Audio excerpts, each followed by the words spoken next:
Hi, it's Andrea with Egger Equine, and I have Frosty with me today. I wanted to talk about just the concept of energy flow in our horses. As a body worker, that is something that I am focused on at all times, because whether I'm trying to prevent things from happening or coming in and correcting things that are already there, that energy flow is what we're trying to create, that nice balance and free movement in our horses.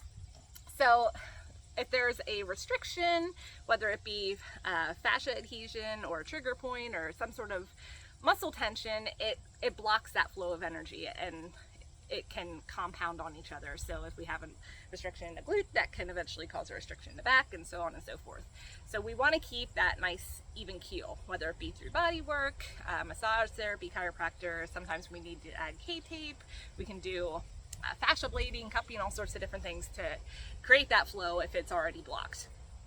There's also things that you as riders need to be aware of that can cause these restrictions with good intentions, but it just happens.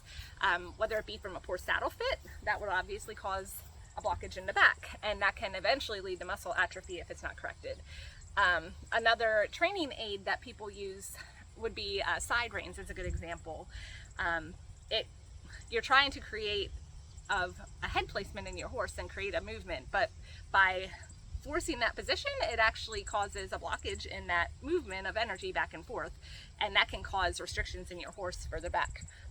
So just something to be aware of when you're choosing different training aids and different methods of teaching your horses different concepts of is that energy allowed to flow when I'm doing what I'm doing. So hopefully that makes sense to you. If you have any questions about that or want to have a little more discussion, I'm more than happy to chat with all of you. Thank you so much for watching, and I hope that just gives you a little insight to think about when you're working with your horses. If you're watching on YouTube, make sure to like and subscribe for more tips and tricks on how to keep your horses healthy, and I hope you all have a wonderful day.